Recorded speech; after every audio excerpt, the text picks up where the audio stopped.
자, 말씀 같이 보겠습니다. 요한복음 4장 43절부터 54절입니다. 43절부터 다 같이 읽습니다. 시작.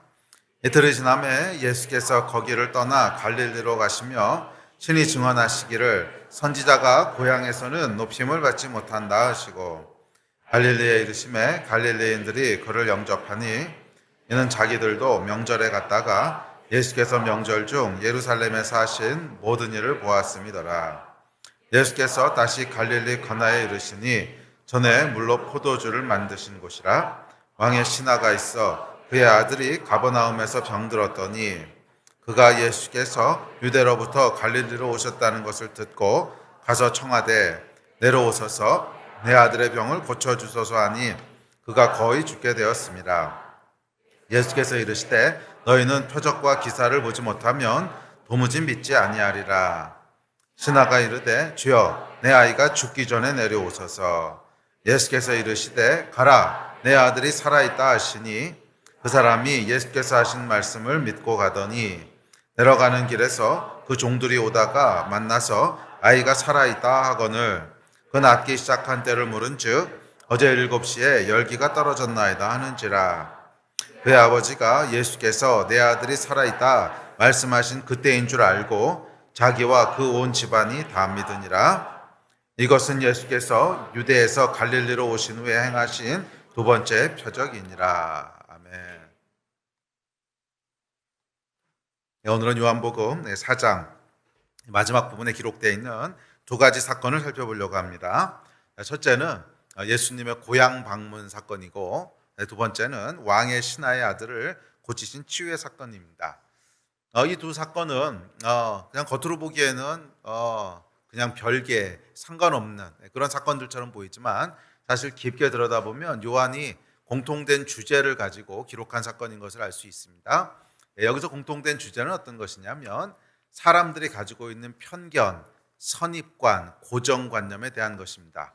그러니까 예수님이 고향에서 능력을 행하시려고 하는데 아무런 능력을 행하시지 못하거든요. 그것도 사람들 안에 있었던 편견과 고정관념에 대한 것이고 또 왕의 신하의 아들을 치유하실 때도 그 속에 믿음은 있었지만 그 믿음 속에 감춰져 있는 이런 건 될 거야, 이런 건 안 될 거야 하는 이 사람의 고정된 관념이 있죠.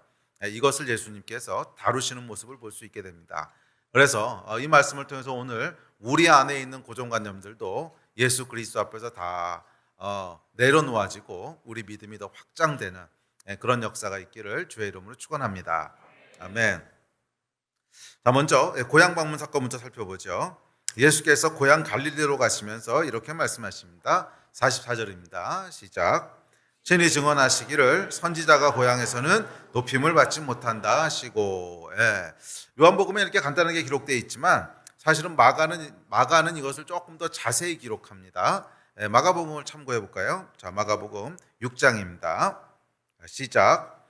예수께서 거기를 떠나사 고향으로 가시니 제자들로 따르니라.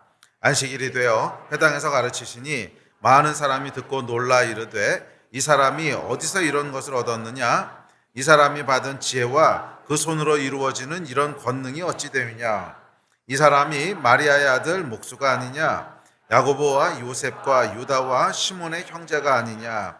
그 너희들이 우리와 함께 여기 있지 아니하냐 하고 예수를 배척한지라. 예수께서 그들에게 이르시되 선지자가 자기 고향과 자기 친척과 자기 집 외에서는 존경을 받지 못함이 없느니라 하시며 거기서는 아무 권능도 행하실 수 없어 다만 소수의 병자에게 안수하여 고치실 뿐이었고 그들이 믿지 않음을 이상히 여기셨더라. 이에 모든 촌을 두루 다니시며 가르치시더라. 아멘. 예수께서 고향에 방문하셨는데 거기서는 아무 권능도 행하시지 못했대요. 그냥 소수의 병자들만 고치시고 아무런 권능을 행하시지 못하셨다고 기록하고 있습니다. 예수님은 전능하신 하나님이신데 권능을 행하시지 않으셨다가 아니고 권능을 행하시지 못할 수 없었다 이렇게 기록합니다. 네, 권능을 행하실 수 없었다는 거예요. 전능하신 하나님이신데 아무런 권능을 행하실 수 없었습니다. 왜일까요? 네, 그렇죠. 사람들이 가지고 있는 편견, 사람들이 가지고 있는 선입견 또는 고정된 생각 때문이라고 마가는 그렇게 기록합니다. 마가의 기록에 보면 이는 마리아의 아들 목수가 아니냐? 이는 마리아의 아들 목수가 아니냐? 야고보와 요셉과 유다와 시몬의 형제가 아니냐? 그러니까 무슨 말이에요? 우리가 익히 잘 아는 사람 아니냐? 이 동네에서 쭉 커왔던 사람이고 지금도 가족들이 여기 살고 있는 우리가 잘 알고 있는 그 목수 예수 아니냐? 아니 그 목수가 어떻게 갑자기 하루아침에 선지자가 됐다? 이게 무슨 얘기냐? 뭐 이런 거죠. 그러니까 이 마을 사람들에게는 예수에 대해서 잘 안다고 하는 생각이 있었어요. 예수는 우리가 잘 아는데 목수인데 뭐 어느 날 갑자기 선지자는 무슨 선지자? 예수를 안다고 하는 이 편견 또는 선입견 또는 고정된 생각, 그것이 예수께서 하시는 일을 막았다는 것입니다. 여러분, 영적인 원리가 있습니다. 그 원리는 뭐냐면 우리의 믿음이 이렇게 제한되어 있잖아요. 그러면 우리가 하는 경험도 딱 그 제한된 안에서 일어난다는 거예요. 우리의 믿음이 고정관념으로 인하여 딱 제한되어 있어요. 예수는 이런 분이고 이런 건 할 수 있고 저런 건 할 수 없고 이렇게 딱 제한되어 있으면 우리가 경험하게 되는 하나님의 역사도 그 고정관념 안으로 제한된다고 하는 것입니다. 모든 사람들에게는 고정관념이 있습니다. 고정된 생각 또는 생각의 경계가 있죠. 뭐 예를 들면 자동차란 이런 거야. 뭐 건물은 이래야 돼. 여자는 이래야 돼. 아내는 이래야 돼. 남자는 이래야 돼. 뭐 이런 고정된 생각들이 있습니다. 그리고 가끔 가다가 이런 고정된 생각들을 깨고 뛰어넘는 사건이 등장하는데 이것을 혁명이라 그러죠. 성혁명이라 그러고 뭐 스마트폰 혁명이라 그러고 혁명이라고 합니다. 그리고 이 혁명이 사람들의 삶을 획기적으로 바꿉니다. 자, 예를 들어서 스마트폰이 지금 등장한 지 10몇 년 됐는데 이 스마트폰이 등장합니다. 혁명이죠. 손안의 컴퓨터라니. 그전에는 생각도 못했던 일이었어요. 아니 뭐 전화라고 하는 거 그냥 이렇게 전화 거는 용도지 뭐 이거 가지고서 TV도 보고 이거 가지고 뭐 주식도 하고 뭐 이런 거 상상이 안 됐죠. 아무도 생각하지 못했습니다. 그래서 혁명이라고 합니다. 그러면 이런 혁명이 일어나면 우리의 삶을 획기적으로 바꿉니다. 그렇죠. 우리가 하루도 이거 없이 못 살잖아요. 주 없인 살아도 스마트폰 없이 못 살잖아요. 회개해야 되는데 주 없인 살아도 스마트폰은 없이는 살 수 없는 뭐 이렇게 산 게 얼마나 됐다고. 뭐 젊은이들은 모르겠지만 조금 나이 드신 분들은 정말 이렇게 산 지 얼마나 됐다고. 뭐 끼케야 10몇 년 된 건데 그 10몇 년 동안에 우리의 삶이 획기적으로 바뀝니다. 이런 걸 뭐라 그래요? 혁명이라고 부릅니다. 그리고 혁명은 우리가 가지고 있는 고정된 생각들, 그 생각들을 뛰어넘을 때, 그럴 때 일어납니다. 이것은 휴대전화뿐만이 아니고 뭐 비행기가 등장했을 때도 마찬가지고 TV가 등장했을 때도 마찬가지였습니다. 사람들은 그것을 생각하지 못했어요. 아니 사람이 어떻게 날아? 어떻게 하늘을 날아? 전혀 생각하지 못했는데 그 생각을 뛰어넘는 혁명이 일어나고 그 혁명이 우리의 삶을 바꿨습니다. 자, 그런데 이런 식의 고정된 생각은 신앙생활이라고 해서 예외는 아닙니다. 신앙생활에도 우리는 역시 마찬가지로 고정된 생각들을 가지고 있습니다. 예수는 이런 분이야. 하나님은 이런 분이야. 교회는 이런 곳이야. 신앙생활은 이렇게 하는 거야. 믿음이라는 건 이런 거야. 목사님은 이래야 돼. 사모님은 저래야 돼. 이따위 생각들. 그래요.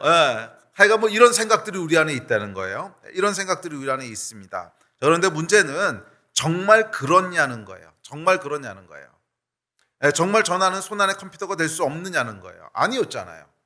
정말 사람은 하늘을 날 수 없냐는 거예요. 아니었잖아요. 모두 고정된 생각 속에 그 가능성을 가둬뒀던 것 뿐이지 실상은 그것이 얼마든지 가능한 일이었습니다. 그리고 영적으로도 마찬가지입니다. 우리가 믿음을 제안할 때 교회는 이런 곳이고 신앙생활은 이렇게 하는 거고 뭐는 저런 거고 이런 건 저런 거고 그럴 때 중요한 것은 그게 정말 사실이냐는 거예요. 많은 경우 우리의 고정관념은 고정된 생각은 사실이 아니라는 거예요. 얼마든지 뛰어넘을 수 있고 그 뛰어넘은 생각이 우리의 삶을 얼마든지 획기적으로 바꿀 수 있는데 단지 우리의 생각 속에 가둬두고 있었던 것 뿐이죠. 그래서 사람들은 이런 고정된 생각을 깨고 그 앞으로 나아가는 혁명이 일어날 때 그것을 창의적이라고 부르기도 합니다. 참 창의적이네. 그런데 여러분 이런 모든 창의력의 근원이 어디입니까? 왜요? 하나님이세요. 우리 하나님은 아무것도 없는 절대무에서 이 모든 삼라만상을 존재하게 하신 창조의 하나님이세요. 끊임없이 창의적인 분이세요. 그리고 인간의 창의성은 하나님의 형상을 닮아 지음받았기 때문에 하나님의 창조적인 그것으로부터 물려받은 것이라는 거예요. 그래서 여러분 생각해 보십시오. 하나님의 형상으로 지음받은 사람 이외에는요, 창의적인 존재는 없어요. 사람 다음으로 똑똑하다고 하는 침팬지나 원숭이를 보십시오. 창의성이 있습니까? 이 사람은 여러분 수천 년 역사를 통해서 계속 창의적인 생각을 통해서 발전해서 여기까지 왔죠. 뭐 천년 전까지 갈 것도 없지. 20년 전에는 없던 이런 물건이 창의성을 통해서 이 세상에 나오게 되고, 이걸 통해서 우리가 하루도 이거 없이 살 수 없게 되는 비참한 인생을 살게 됐잖아요. 자, 이런 삶의 변화들을 통해서 여기까지 왔는데, 원숭이는 어떻습니까? 왜? 침팬지나 원숭이는 1000년 전 원숭이나 5000년 전 원숭이나 지금 원숭이나 똑같아요. 1000년 전 원숭이도 그냥 바나나 까먹고 살고, 지금 원숭이도 그냥 바나나 까먹고 살고, 아무런 차이가 없어요. 수천 년이 지나도 아무런 차이가 없습니다. 뭐예요? 창의성이라는 게 없다는 거예요. 그러니까 창의성이라고 하는 건 어디로부터 와요? 하나님의 형상을 물려받은 데서부터 오는 거예요. 무슨 말이냐 하면, 우리 하나님은 어떤 분이세요? 창조적인 분이시라는 거예요. 창의적인 분이시라는 거예요. 그래서 우리 하나님은 늘 새롭고 날마다 새로운 분이세요. 항상 우리의 생각을 뛰어넘으시는 분이시고, 우리의 생각의 바운더리를 훨씬 뛰어넘는, 우리를 놀라게 하시는 분이세요. 왜냐하면 하나님은 그분의 속성 자체가 창조하시는 창의적인 분이시기 때문에 그래요. 그러면 여러분, 우리의 생각으로, 우리의 고정관념으로 하나님을 제한하지 마세요. 우리 하나님은 제한받으실 수 있는 분이 아니에요. 우리의 생각 속에 가둬질 수 있는 분이 아니세요. 그분은 창의적인 분이시고 날마다 새로운 분이신 줄 믿습니다. 그래서 이 성경은 이 창의적이시고 우리를 놀라게 하신 하나님에 대해서 이렇게 묘사합니다. 다음 구절 시작. 내가 주께 감사함은 나를 지으심이 심히 기묘하심이라. 주께서 하시는 일이 기이함을 내 영혼이 잘 아나이다. 이는 여호와께서 행하신 것이요 우리 눈에 기이한 바로다. 주의 존귀하고 영광스러운 위엄과 주의 기이한 일들을 나는 작은 소리로 읊조리이다. 이 말씀들에 보면 주께서 하신 일은 기이하고 기묘하다는 거예요. 놀랍다는 거예요. 우리의 생각을 뛰어넘는다는 거예요. 그러면 여러분, 이건 당연히 이런 거야 하는 우리의 생각으로 하나님을 제한하지 마십시오. 그러니까 하나님이 하시는 일은 이건 당연히 그런 거지 뭐 하는 우리의 당연하다고 생각하는 고정된 생각들을 훌쩍 뛰어넘어서 기묘하고 기이하다는 거예요. 우리가 한 번도 생각해 본 적이 없는 그런 일들을 행하시는 분이라는 거예요. 아멘. 우리 하나님은 끊임없이 우리의 생각의 한계를 뛰어넘는 분이십니다. 끊임없이 우리가 생각했던 것 바깥의 일들을 행하는 분이세요. 그분을 제한하지 마시기 바랍니다. 그런데 슬프게도 이 갈릴리 사람들은 고정관념 속에 예수 그리스도를 가두었어요. 그는 마리아의 아들 목수가 아니냐, 예수를 고정된 생각 속에 가둬버렸습니다. 그러자 어떻게 됩니까? 그곳에는 어떠한 하나님의 역사도 일어나지 않습니다. 여러분, 이게 세상 일도 그렇고 영적인 일도 그렇고 둘이 같아요. 우리의 생각이 고정되잖아요. 그러면 우리의 경험도 그 안으로 제한돼요. 우리의 믿음이 제한되잖아요. 그러면 우리가 경험하는 하나님의 역사도 그 믿음 안쪽으로 제한된다는 거예요. 우리 하나님은 무한하신 분이세요. 그래서 우리가 경험할 수 있는 하나님의 역사도 무한해요. 그런데 우리는 이 무한한 하나님을 경험하지 못하죠. 우리가 경험하는 것은 제한된 하나님만 경험한단 말이에요. 그 이유가 뭐예요? 우리의 생각과 우리의 믿음이 제한되어 있기 때문에 그래요. 그래서 제한되어 있는 만큼만 하나님을 경험하는 거예요. 이 갈릴리 사람들이 이는 마리아의 아들 목수가 아니냐 하고 예수 그리스도를 고정된 생각 속에 가둬버렸을 때 하나님께서도 아무 권능을 행하시지 못했다는 거예요. 우리 하나님이 행하시려고는 새 일, 새 역사를 여러분 경험하기 원한다면 하나님을 제한하지 마십시오. 제한하지 마세요. 제한하면 옛날 일만 일어나요. 맨날 경험하던 일만 똑같이 일어나지 새로운 일은 일어나지 않습니다. 아멘. 그러므로 하나님이 행하시는 일을 제한하지 마십시오. 우리 생각으로 하나님을 가두지 마십시오. 아멘. 이 세일이라고 하는 게 그렇죠. 우리가 몰랐던, 경험하지 못했던 일을 경험한다는 건데, 그러려면 우리의 생각의 바운더리가 먼저 확장돼야 돼요. 우리의 믿음의 바운더리가 먼저 확장돼야 돼요. 그렇지 않고 생각과 믿음의 딱 바운더리를 이렇게 하고 있으면 그냥 똑같은 일만 계속 반복적으로 일어나는 거예요. 그리고 이렇게 똑같은 일만 계속 반복적으로 일어나면 어떻게 되는 줄 아십니까? 지루해져요. 그렇죠. 10년, 20년 교회 다녔는데 맨날 똑같은 일만 일어나. 그러면 여러분 지루해지겠죠? 그럼 그 다음에 어떻게 됩니까? 영적으로 침체하게 됩니다. 제가 단언할 수 있습니다. 우리의 믿음이 계속 확장되지 않으면 우리의 영은요 침체되게 돼 있어요. 그냥 현상을 유지하는 게 아니에요. 그래서 어떤 분이 그러시더라고요. 우리 영적인 여정이라고 하는 건 자전거 타는 거 비슷하다고. 계속 앞으로 가야지 안 넘어지지 그냥 서 있는다는 건 없대요. 서 있으면 넘어지는 거죠. 앞으로 가든지 넘어지든지 둘 중 하나라는 거예요. 우리 영성이라고 하는 게 그렇습니다. 우리의 믿음이 날마다 이렇게 확장되지 않으면, 믿음이 확장되지 않으면 그냥 현상을 유지하고 있는 게 아니라 반드시 정체된다는 거예요. 반드시. 왜? 지루하니까. 글쎄 한 1, 2년은 그렇게 갈 수 있을지 모르겠어요. 그런데 10년을 맨날 똑같은 밥만 먹는다고 생각해 보세요. 10년을 맨날 짜장면만 먹는다고 생각해 보세요. 못 먹죠. 그 다음에 지루해진다는 거예요. 이게 영적으로 그렇다는 거예요. 새로운 하나님의 일을 경험하는 것이 아니라 10년, 20년을 똑같은 하나님의 옛날 일을 계속 반복하고 있어요. 그러면 지루해집니다. 그리고 지루해지면 영적으로 반드시 침체되게 돼 있습니다. 그래서 우리의 영성은요, 여러분, 계속 새로운 하나님의 일들을 경험해야 돼요. 그리고 하나님은 그렇게 하시기를 원하시는 분이세요. 왜? 아침마다 새롭고 늘 새로운 분이시거든. 창조의 하나님이시거든. 그래서 하나님은 우리가 늘 새로운 하나님을 경험하기 원하고 늘 새로운 하나님의 역사를 경험하기 원하십니다. 우리 2023년이 새 일을 기대하는 해인데 이것은 2023년뿐만이 아니라 우리의 평생에 경험되어야 될 일인 줄 믿습니다. 날마다 새로운 하나님, 어제와는 또 다른 하나님, 내일은 또 다른 하나님, 1년 뒤와는 또 다른 하나님, 계속 새로운 하나님을 경험할 때 우리의 영이 충만해지는 거예요. 아멘. 그러므로 하나님을 제한하지 마십시오. 하나님을 제한하는 순간 우리는 새 일을 가로막게 돼요. 갈릴리 사람들이 예수 그리스도를 제한했을 때 아무 권능도 행하실 수 없었던 것처럼 우리 하나님의 이 하나님을 제한하게 되면 우리는 새로운 일들을 경험하지 못하게 됩니다. 제한하지 마시기 바랍니다. 제가 간증을 하나 할게요. 저는 아주 보수적인 데서 이제 신앙생활을 했습니다. 그래서 무슨 치유, 은사, 성령 이런 거는 완전 히 담쌓고 살았고요. 성경 공부하고 제자 훈련하고 이런 것만 했던 그런 곳에서 쭉 신앙생활을 했습니다. 그래서 제가 이제 목사가 되고 목회를 시작한 다음에도 제 사역에서 이런 일이 일어날 거라고 하는 건 생각을 못했어요. 그런 일은 불가능해. 아니 이게 불가능해라고 생각하는 건 오히려 그래도 나아요. 그거는 불가능한 일이 있다라고 하는 내 경계를 지금 인식하는 거거든요. 근데 아예 상상을 안 하고 기대를 안 하는 거예요. 이게 이제 최악인데 대부분의 고정관념은 다 그렇거든요. 이건 안 될 거야 라고 생각하는 것은 그래도 50%는 온 거예요. 내가 안 될 거야. 내가 뭘 안 된다고 생각하는지는 인식하는 거거든.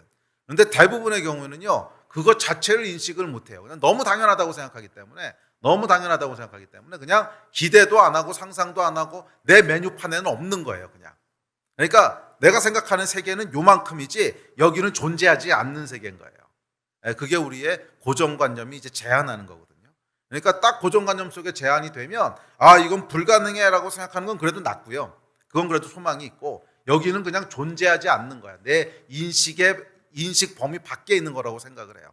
저도 그랬습니다. 그래서 성령의 역사라든지 치유라든지 이런 건 저기 조용기 목사님이나 이런 분이 하시는 거지. 내 메뉴 밖에 있는, 내 세상 밖에 있는 그런 거라고 생각하고 그러고 있었습니다.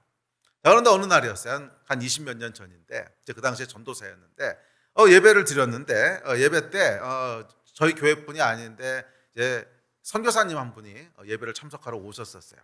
근데 예배가 끝나고 나서는 저한테 와서 전도사님, 이제 그 당시 전도사였는데 전도사님 제가 내일 병원에서 수술을 받아야 되는데 기도를 좀 해주십시오. 이러는 거예요. 그래서 들어보니까 큰 수술은 아닌데 그렇다고 작은 수술도 아니에요. 그래서 기도를 해드렸습니다. 그런데 기도하면서요 믿음이 정말 1도 없었어요. 그냥 기도해달라고 하니까 기도하는 거지. 뭐 이 기도를 통해서 치유가 되고 기적이 일어나고 정말 그거는요 이렇게 생각 밖의 일이었어요. 그래서 그냥 아주 드라이하게 무미건조하게 기도를 해드렸습니다. 하나님 치료해 주시고 또 의사의 손을 주관해 주시고 아멘 뭐로 기도를 했습니다. 근데 기도가 끝났는데 그 다음 날이 됐는데 이 선교사님이 흥분해가지고 찾아오신 거예요. 그랬더니 목사님, 전도사님 막 그러고 오신 거예요. 그래서 예, 그랬더니 수술하러 병원에 갔는데 수술하려고 다시 검사를 보니까 병이 깜짝같이 없어졌다는 거예요. 그것이 없어져가지고서 수술할 필요가 없게 됐다는 거예요. 누가 제일 놀랐을까요? 그렇죠. 제가 가장 놀란 거예요. 이거는 뭐지? 이거는 뭐지? 이건 전혀 제 메뉴에 없던 일이고 제 인식 밖에 있던 일인데 갑자기 벌어진 거예요. 이거는 뭐지? 내가 기도해도 치유가 일어나네. 제 고정관념이 깨지는 순간이었고 제 믿음이 확장되는 순간이었습니다. 기도하면 병이 날 수 있구나. 내가 뭐 조영기 목사님이 기도해서 난 건 알고 있었는데 내가 기도해도 병이 날 수 있구나. 내 사역에서 치유가 일어날 수 있구나 하는 제가 제안하고 있고 제가 안 된다고 생각하고 있던 고정관념이 깨지고 제 믿음이 확장되는 순간이었습니다. 그리고 제 믿음이 확장됐을 때 제가 경험하는 것이 확장되더라고요. 그 전까지는 절대 일어날 수 없을 거라고 생각했던 성령의 역사들도 일어나고 은사들도 나타나고 뭐 이런 것들을 교회가 경험하게 됐습니다. 기억하십시오, 여러분. 우리의 믿음을 제한하지 마세요. 여기까지야. 이건 될 거야. 이건 안 될 거야. 이는 마리아의 아들 목수가 아니냐? 제한하지 마세요. 그걸 제한하는 순간 우리가 경험하는 하나님의 역사도 그 생각 속으로 제한돼 버립니다. 이게 여러분 영적인 원리예요. 2023년 새로운 하나님의 일을 기대하십니까? 예, 기대하십시오.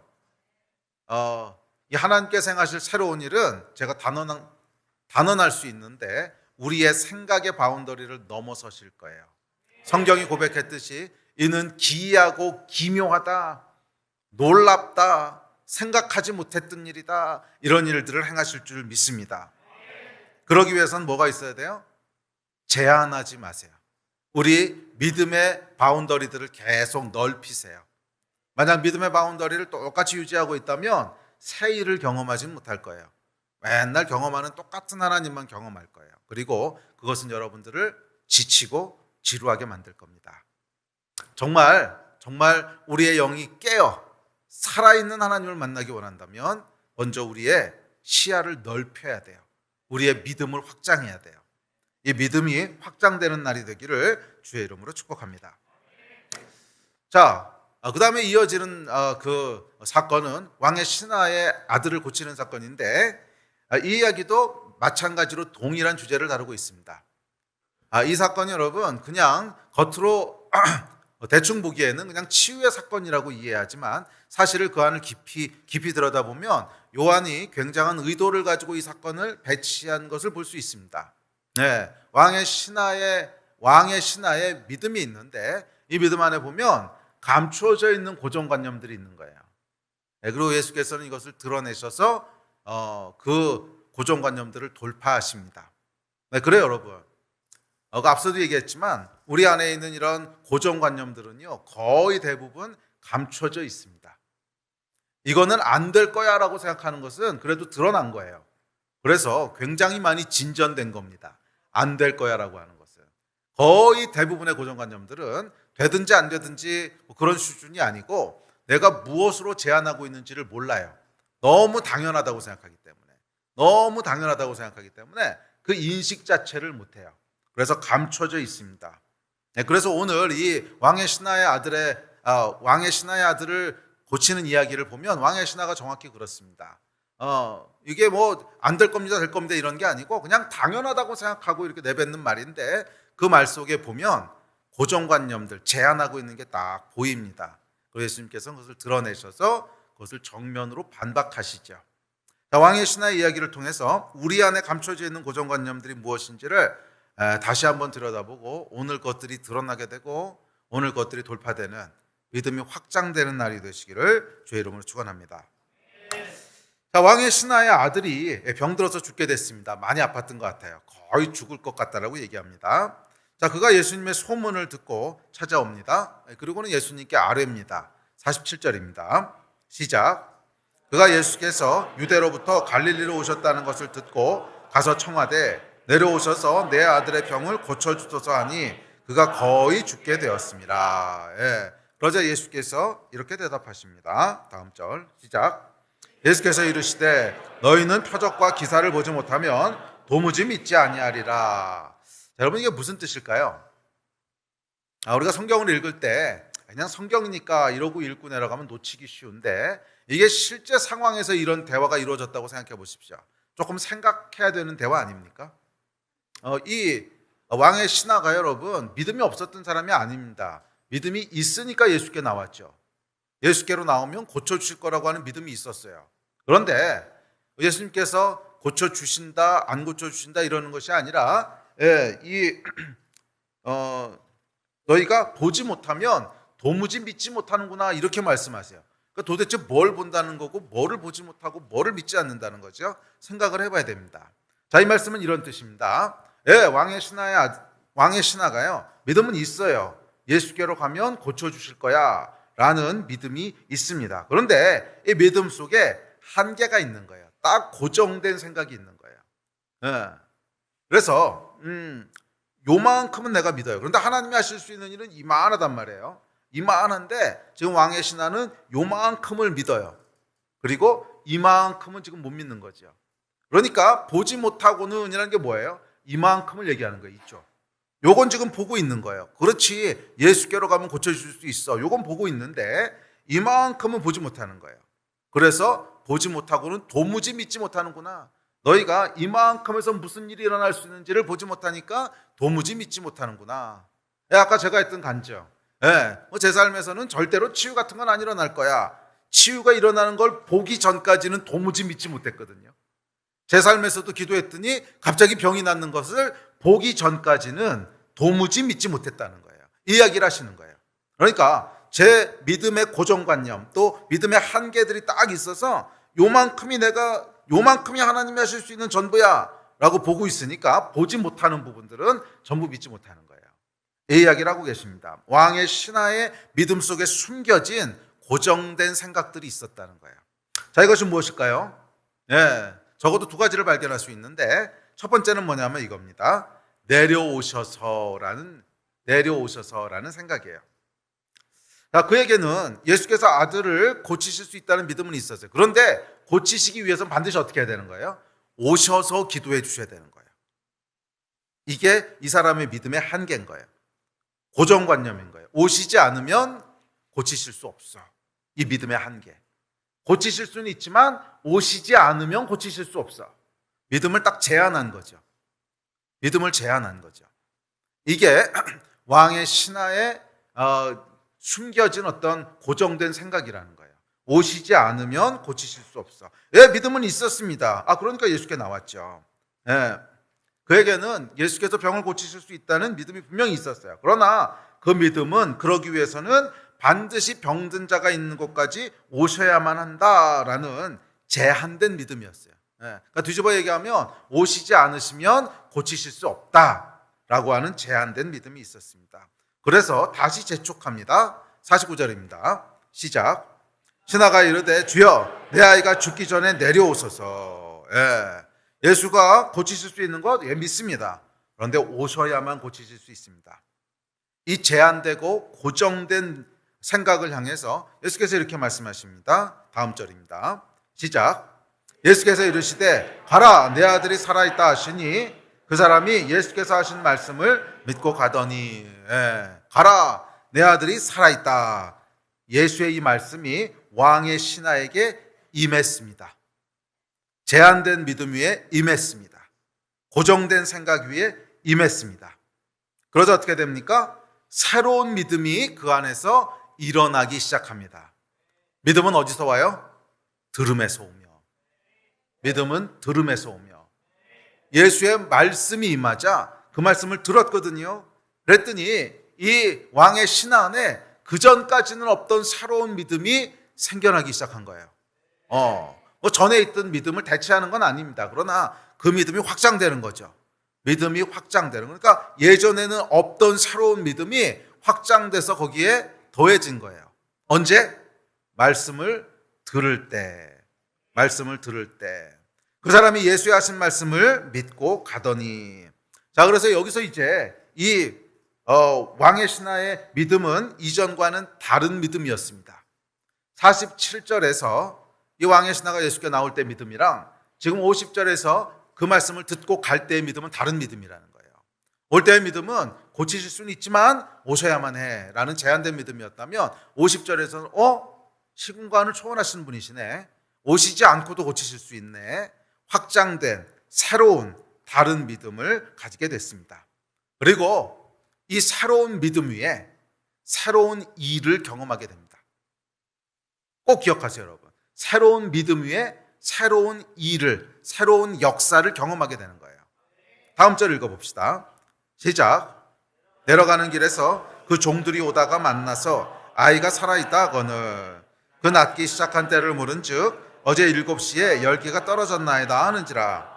그의 아버지가 예수께서 내 아들이 살아있다 말씀하신 그때인 줄 알고 자기와 그 온 집안이 다 믿으니라. 아멘. 그의 아들이 살아나는 것을 경험하게 됩니다. 그리고 온 집안이 다 예수를 믿게 됩니다. 아멘. 언제?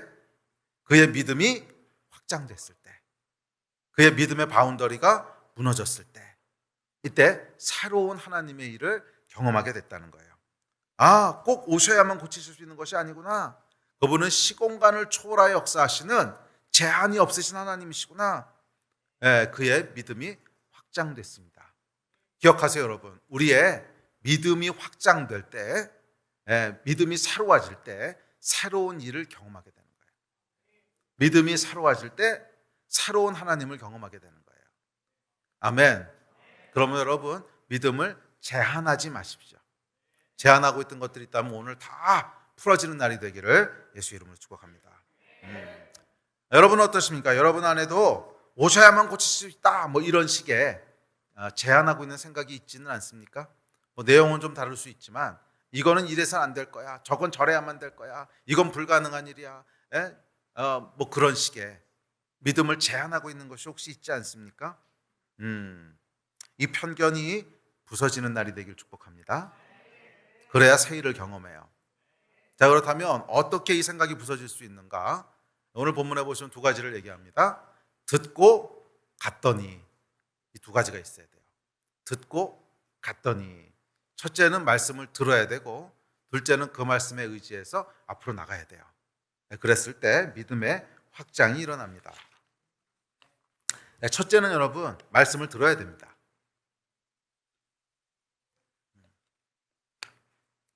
이거 앞서도 얘기했지만 믿음은 어디서부터 나와요? 들음에서부터 나와요. 말씀이 임해야 돼요. 말씀을 들어야 돼요. 예수께서 왕의 신하에게 말씀하셨습니다. 가라, 내 아들이 살아있다.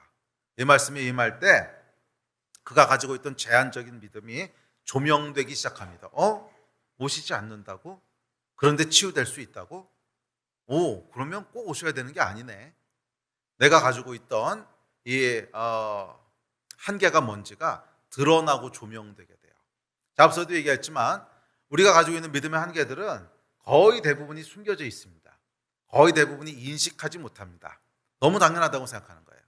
그래서 말씀이 임해야 되는 거예요. 말씀이 우리 삶 가운데 임할 때 우리 안에 있는 한계들이 조명되기 시작하는 거예요. 내가 그렇게 생각하고 있었네. 내가 이거는 한 번도 생각을 안 해봤네. 이거는 내가 불가능하다고 생각하고 있었네. 이것들이요, 드러나기 시작하는 거예요. 말씀이 조명되지 않으면, 말씀에 의해서 내 내면에 있는 이 한계들이 조명되지 않으면 우리는 절대로 인식할 수 없습니다. 그래서 여러분, 매일매일 하나님의 말씀 앞에 서야 되는 거예요. 매일매일 하나님의 말씀 앞에 서야 되는 거예요. 우리가 2023년을 시작하면서 새로운 하나님의 일을 기대하고 기도합니다. 그런데 매일 하나님의 말씀을 듣고 대면하지 않으면서 뭔가 새로운 일을 기대하고 있다면 그것은 스스로를 기만하는 겁니다. 그 일은 절대로 일어나지 않습니다. 말씀을 듣지 않는데 우리의 믿음이 새로워질 리가 없어요. 말씀을 듣지 않으면 그냥 똑같은 믿음을 가지고 있는 건데 거기 어떻게 새로운 일이 일어나겠어요? 그냥 똑같은 일만 계속 일어나겠지. 예. 우리가 기대하는 새로운 일은 말씀에서부터 시작되는 거예요. 제가 올해 시작하면서부터 계속 반복적으로 하는 얘기죠. 말씀이 임하는 해가 돼야 됩니다. 그래야 새로운 일이 시작됩니다. 말씀 앞에 우리가 딱 섰을 때 우리 안에 있는 한계들을 조명하시는 거예요. 이건 내가 이런 생각으로 하나님을 제안하고 있었구나. 절대로 내 사역에선 치유가 안 일어난다고 생각하고 있었구나. 사실 여러분, 치유가 안 일어날 거 이렇게 생각한 것도 아니었어요. 그냥 내 세상 밖에 있는 일이었어요. 생각 자체를 안 하고 있는 거예요. 그런데 말씀이 저를 조명하고 그 사건을 목격하게 됐을 때 이런 일이 가능하네. 네, 조명이 되는 거죠. 저는 저와 여러분의 삶 가운데 말씀이 우리의 믿음을 조명하는 역사가 있게 되기를 축복합니다. 그리고 우리가 기대하는 이 새로운 일은 우리의 믿음이 새롭게 됐을 때, 우리의 믿음이 확장됐을 때 그 기초 위에 일어나는 거예요. 예, 말씀이 임하는 해가 되기를 주의 이름으로 축복하고, 그 말씀이 여러분 안에 있는 한계 짓고 있는, 제한하고 있는 그 바운더리가 무엇인지를 보여주시는 은혜가 있게 되기를 축복합니다. 두 번째 뭐 해야 되냐면 그 말씀을 듣고 앞으로 가야 돼요.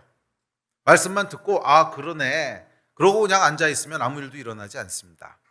생각해 보세요. 왕의 신하가 말씀을 들었습니다. 가라, 내 아들이 살아있다. 그런데요, 그래요? 그리고 계속 죽치고 있어요. 그럼 하나님이 하시는 일은 경험 못하는 거죠. 일어나서 가야 되는 거예요. 일어나서 가야 되는 거예요. 말씀을 듣고 그래요? 꼭 오시지 않아도 괜찮은 거예요? 내가 비록 그게 뭔지는 모르겠지만 그 말씀에 의지해서 발을 떼겠습니다. 그리고 앞으로 나가려고 발을 딱 뗄 때 바로 그때 우리 믿음의 확장이 일어나는 거예요. 듣기만 했을 때 확장이 일어나는 것이 아니라 듣고 앞으로 나가려고 발을 띄는 바로 그때 오시지 않아도 고치실 수 있구나. 이 믿음의 확장이 일어납니다. 매일 말씀을 대면하는 여러분 되시기 바랍니다. 그리고 그 말씀에 의리하여 발을 떼는 하루하루가 되기를 예수의 이름으로 축복합니다. 그랬을 때 우리 삶 가운데 매일 믿음이 확장되는 은혜가 있을 거예요.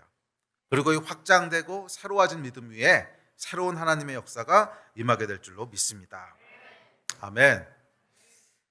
왕의 신하에 또 하나 감추어진 고정관념이 있습니다. 두 번째는 뭐냐면 내 아이가 죽기 전에라는 것입니다. 내 아이가 죽기 전에.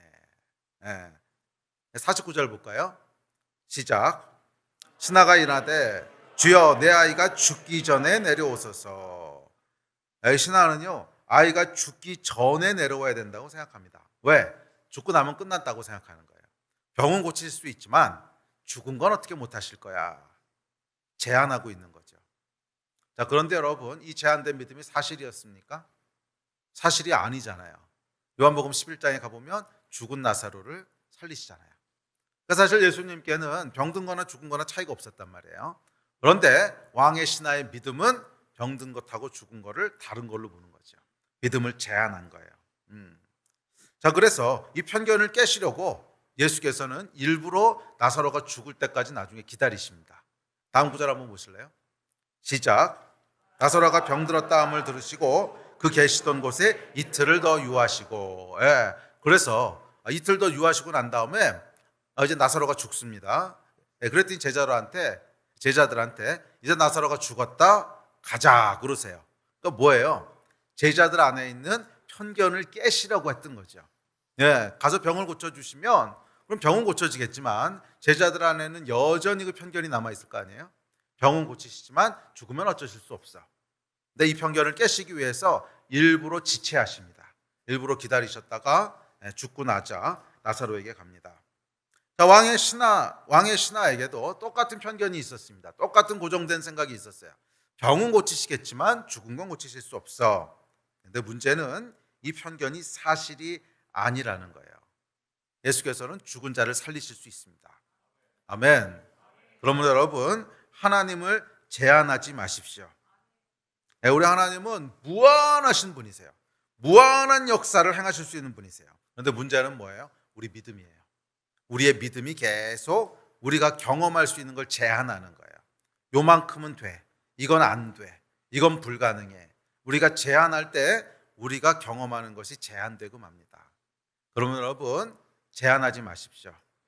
혹시 여러분 지금까지 한 번도 경험해 본 적이 없는 일들이라면 그런 일도 하나님이 하시면 얼마든지 일어날 수 있지. 그렇게 믿음을 넓히시라는 거예요. 그건 안 될 거야. 이건 이럴 거야. 자꾸 제한하지 마시고 내 삶에 아직 경험되지 못했지만 하나님이 무한하신 분이신데 하나님이 원하시면 경험할 수 있지. 믿음을 먼저 넓히시라는 거예요. 이것이 먼저 준비가 돼야 이 기초 위에 하나님을 경험할 수 있어요.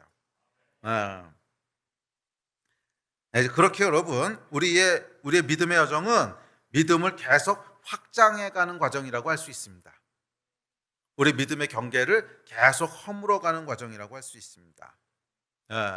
그래서 어제의 나의 믿음과 오늘의 믿음이 달라야 되고요. 오늘의 믿음과 내일의 믿음이 달라야 돼요. 올해의 믿음과 내년의 믿음이 달라야 돼요. 아멘. 서 있을 수는 없어요. 앞으로 가든지 넘어지든지 둘 중 하나예요. 넘어지는 여러분이 아니라 계속 앞으로 가신 여러분 되시기를 바랍니다. 우리의 믿음이 확장되지 않으면 어떻게 된다고요? 똑같은 일만 반복되는 거예요. 그럼 어떻게 된다고? 지루해져요. 지루해지면 어떻게 된다고요? 영적으로 침체돼요. 넘어지는 거예요. 네. 그러면 여러분, 매일매일 새로운 하나님을 경험하게 되기를 예수 이름으로 축복합니다.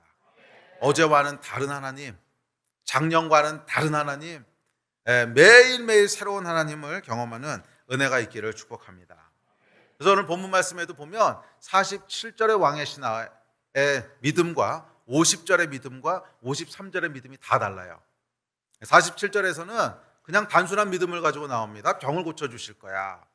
그런데 50절에서는 오시지 않아도 고치실 수 있네. 믿음이 확장됩니다. 그리고 53절에서는 그 일을 경험합니다. 새 일을 경험하면서 와, 하나님은 내 생각을 뛰어넘으시는 분이네. 또 다른 믿음으로 확장되게 됩니다. 그래서 요한이 던지고 있는 메시지가 저는 이거라고 믿습니다. 우리의 믿음은 이와 같이 예수 앞에서 계속 확장돼 가야 된다는 거예요. 처음부터 완전한 믿음을 가진 사람은 없습니다. 처음에는 그냥 요만한 믿음으로 시작하는 거예요. 그렇지만 예수 그리스도와 동행하면서 특별히 그분의 말씀을 대면하면서 예수님은 말씀이시잖아요. 말씀이신 이분을 대면하면서 우리의 믿음이 47절에서 50절로 50절에서 53절로 작년에서 올해로 올해에서 내년으로 어제에서 오늘로 오늘에서 내일로 계속 확장되어 간다는 거예요. 이런 여러분들 되시기를 주의 이름으로 축복합니다. 매일매일 새로워지는 은혜가 있기를 주의 이름으로 축원합니다. 아멘. 예배팀 앞으로 나오십시오.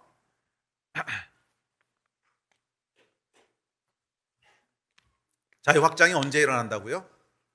말씀을 듣고 그 말씀에 의지하여 앞으로 나갈 때, 말씀을 듣고 그 말씀에 의지하여 앞으로 나갈 때, 이 왕의 신하의 믿음이 그렇게 확장됐어요.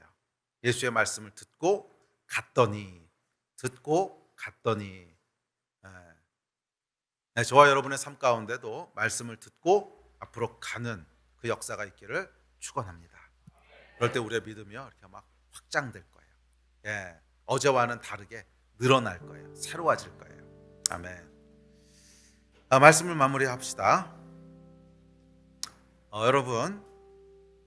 여러분의 믿음이 마지막으로 확장된 건 언제였습니까? 혹시 10년 전은 아니세요? 그렇다면 큰일이지. 여러분의 믿음이 마지막으로 확장된 건 언제였습니까? 혹시 10년 동안 똑같은 믿음을 갖고 계신 건 아니에요? 여러분이 와, 예수님이 이런 분이셨어, 새롭게 예수를 알게 되는 그 마지막 사건이 언제였습니까? 이것도 혹시 10년 전 아니셨습니까? 그렇다면 정말 주여입니다. 주여. 혹시 여러분의 삶 가운데 신앙생활 패턴이 마지막으로 바뀐 건 언제였습니까? 그것도 혹시 10년 전 아니었습니까? 여러분, 우리 삶에 고정관념이 깨지는 것을 뭐라 그랬죠? 혁명이라고 했잖아요. 이게 등장하는 것을. 그리고 이런 고정관념이 깨지는 혁명 사건이 일어나면 우리 삶은 바뀌어요. 안 바뀔 수가 없어요. 이걸 중심으로 그냥 살아가는 거예요. 우리의 믿음의 확장이 일어나면 신앙생활이 똑같을 수가 없어요. 믿음의 확장이 일어난다고 하는 것은 내 안에 있는 고정되어 있던 생각이 깨진다는 건데, 이 혁명이 일어나면 우리의 삶은 바뀌게 돼 있어요. 그래서 만약 우리의 신앙생활의 패턴이 마지막으로 바뀐 것이 10년 전이라면 10년 전에 여러분의 믿음의 확장이 일어나고 그 후로는 안 일어났다는 뜻이에요. 너무 죄송하지만 만약 정말로 그렇다면 만약 10년 동안 똑같은 모습으로 신앙생활하고 있고 우리의 믿음이 10년 동안 바뀌지 않았다면 죄송하지만 여러분의 하나님은 죽은 하나님입니다. 하나님이 죽으실 수는 없죠. 살아계신 분이시니까. 우리 믿음이 죽은 믿음이라는 거예요. 우리가 섬기는 하나님은 죽은 하나님이라. 그렇죠 여러분. 10년 동안 미동도 하지 않고 요동도 않고 가만히 있으면 그게 죽은 거지 산 겁니까? 아니 어떻게 살아있는데 10년 동안 하나도 안 바뀌고 가만히 있을 수도 있어요. 이거 불가능한 일이잖아요. 만약 우리 하나님이 정말로 10년 동안 똑같은 분이었다면, 우리의 믿음이 10년 동안 똑같다면 10년 동안 한 번도 움직인 적이 없다면 그건 죽은 거예요. 아니요, 우리 하나님은 살아계신 분이세요. 어제와 오늘이 다르고 오늘과 내일이 다르신 분이세요. 날마다 새로운 분이세요. 그렇기에 우리의 믿음도 살아있어야 됩니다. 살아계신 하나님을 바라보는 것이 믿음인데, 하나님이 날마다 새로우신데 우리 믿음이 어떻게 고정되어 있을 수 있어요? 그 하나님 앞에서 우리의 믿음도 어제와 다르고 내일 다르고 1년 뒤와 달라야 돼요. 그래야 살아있는 믿음이에요. 그래야 우리는 살아계신 하나님을 섬기는 것입니다. 아멘. 우리 하나님은 기억하십시오. 살아계신 하나님이십니다. 어제와 오늘이 다르고 오늘과 내일이 다른 분이세요. 작년과 올해가 다르고 올해와 내년이 다른 분이세요. 그러므로 우리의 믿음도 정체되어 있을 수 없어요. 우리의 믿음도 어제와 오늘이 다르고 오늘과 내일이 다른 거예요. 우리의 믿음도 작년과 올해가 다르고 올해와 내년이 달라야만 합니다. 우리의 믿음은 여러분 날마다 확장돼야 돼요. 날마다 새로워져야 돼요. 어떻게? 말씀을 듣고 그 말씀에 의지하여 앞으로 나아갈 때 매일매일 우리의 믿음이 달라지는 거예요. 내가 내 생각으로 하나님을 이렇게 제한하고 있었구나. 내가 내 생각으로 나의 믿음을 이렇게 제한하고 있었구나. 말씀 앞에서 날마다 이 한계들이 조명되는 거예요. 그리고 그 말씀에 순종하여 앞으로 나아갈 때 날마다 우리의 믿음이 확장되고 새로워지는 거예요. 아멘. 이게 여러분 믿음의 여정인 줄 믿습니다. 그리고 우리의 믿음이 새로워지고 확장될 때 그 새로워진 믿음의 기초 위에 새로운 하나님의 역사가 부어지는 줄 믿습니다. 아멘. 여러분의 하나님은 어떤 하나님이십니까? 혹시 여러분의 생각과 기대대로 그대로 움직이는 하나님은 아니세요? 10년 전이나 지금이나 똑같이 역사하신 하나님은 아니세요? 그렇다면 여러분 뭔가 잘못된 거예요. 10년 동안 똑같은 하나님을 경험하고 있다고 하는 것은 내 생각이 하나님의 역사를 제한하고 있다는 뜻입니다. 믿음은 여기까지입니다. 하나님은 여기까지만 하실 수 있습니다. 하나님은 여기까지만 간섭하실 수 있습니다. 내 고정된 생각이 나의 믿음을 제한하고 있는 거예요. 오늘 그 믿음의 확장이 일어나는 날이 되기를 예수의 이름으로 축복합니다. 말씀이 저와 여러분의 믿음을 확장하는 역사가 있기를 축복합니다. 이미 말씀은 임했어요. 이미 요한복음을 통하여 우리에게 말씀이 임했지 않습니까? 이제 선택은 여러분에게 있습니다. 그냥 주저앉아 있을 것인지 아니면 이 말씀에 의지하여 앞으로 나아갈 것인지, 앞으로 나아가서 아들이 정말 살아났는지 확인할 것인지, 그것은 우리의 반응이에요. 오늘 여러분 가운데 믿음의 확장이 일어나게 되기를 축복합니다. 앞으로 나아가시기를 축복합니다. 그럴 때 우리의 믿음이 이전과는 다른 차원으로 새로워질 거예요. 다른 차원으로 확장될 거예요. 이 믿음이 확장되는 한 해가 되시기를 주의 이름으로 축원합니다.